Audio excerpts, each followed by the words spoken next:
Sonora FM.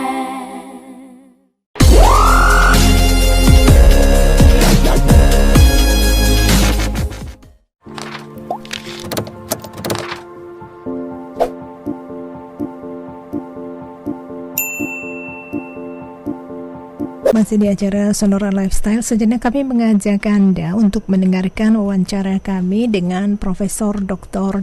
Yuwono M. Biomed. Beliau merupakan dokter ahli mikrobiologi klinik dan Direktur Rumah Sakit Pusri. Saya akan bertanya seputar kondisi terkini mengenai COVID-19 di Sumatera Selatan. Ada berbagai hal lain juga yang akan saya tanyakan. Kita jumpai saja Prof. Yuwono, selamat siang. Selamat siang. Prof, apa kabar? Alhamdulillah, baik. Ya, Prof, ini terkait dengan kondisi terkini di Sumatera Selatan dari pandemi COVID-19, seperti apa Prof melihatnya? Oke, jadi yang saya lihat ini baca data harus lengkap kita semua ya. Jadi jangan hanya pertambahan kasus, tapi coba lihat juga kesembuhan. Jadi secara umum pertambahan kasus di Sumatera Selatan sekarang sudah menurun dibanding periode bulan Juli ke bawah sana. Jadi sekarang sudah kira-kira pertambahannya adalah sekitar 5% dari sampel yang diperiksa setiap hari.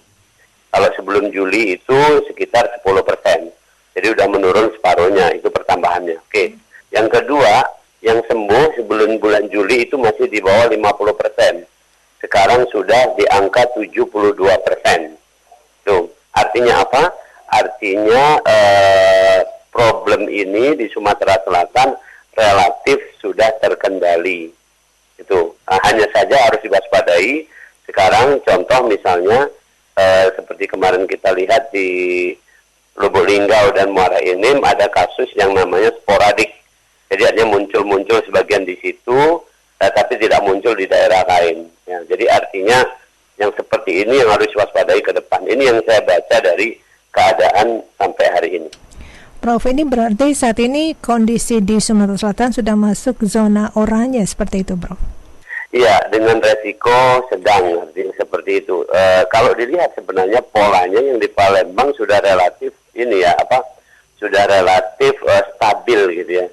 Jadi mungkin ke arah oranye akan menuju ke arah zona kuning dengan resiko ringan seperti itu. Tapi yang tetap harus diwaspadai apa nih, Prof, untuk masyarakat? Yang harus diwaspadai sekarang polanya adalah pola ini seperti disampaikan oleh WHO. Polanya sekarang ini yang diwaspadai adalah tempat-tempat yang sempit, tertutup, kemudian jumlah orangnya itu melebihi kapasitas atau crowded. Jadi tiga hal ini sekarang yang menyumbang kasus-kasus yang masih ada. Dalam hal ini adalah yang memenuhi tiga ini tadi biasanya adalah perkantoran. Oleh karena itu sejak bulan Agustus kemarin bergeser kasusnya tidak lagi banyak di masyarakat, tapi lebih banyak terjadi di perkantoran karena ini memenuhi syarat tadi itu. Tempatnya mungkin orangnya padat, crowded, sempit dan aliran udara segala macam itu kurang bagus. Jadi itu yang sekarang harus diwaspadai masyarakat. Yang lain tetap harus waspada ya seperti biasanya begitu. Apa yang harus dilakukan untuk mereka yang mungkin bekerja di perkantoran seperti itu, Prof? Oke, saya melihat beberapa kantor, saya juga pernah datang beberapa kantor yang minta saya untuk melakukan asistensi, itu adalah sedapat mungkin kalau memang ada jendela yang bisa dibuka tuh jendela. Ya, kalau enggak mungkin pintunya dibuka dan sebagainya.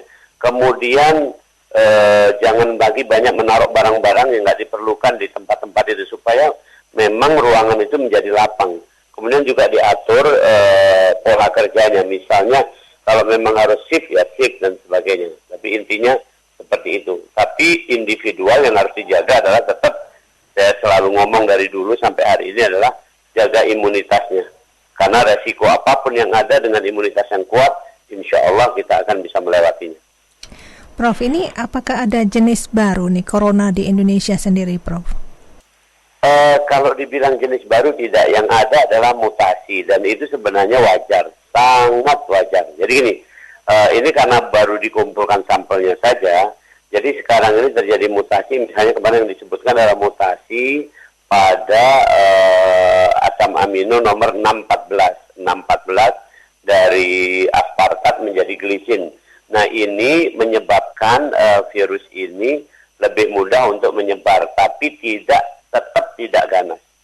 Mudah menyebar, tetap tidak ganas. Jadi kalau disimpulkan, sebenarnya ini bukan suatu jenis baru atau penemuan baru, tetapi ini sudah ada dari awal, hanya saja data itu baru selesai tergali pada bulan-bulan ini tadi. Gitu. Tetap berbahayakah, Prof?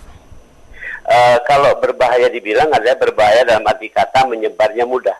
Tapi tingkat fatalitasnya atau menyebabkan misalnya kematian dan segala tidak. Tetap tingkat kematian adalah berkisar antara 4-6% sejak dari awal sampai hari ini.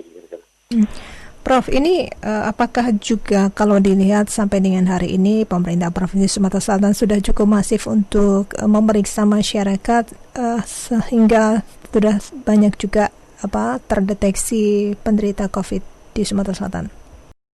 Sonora FM.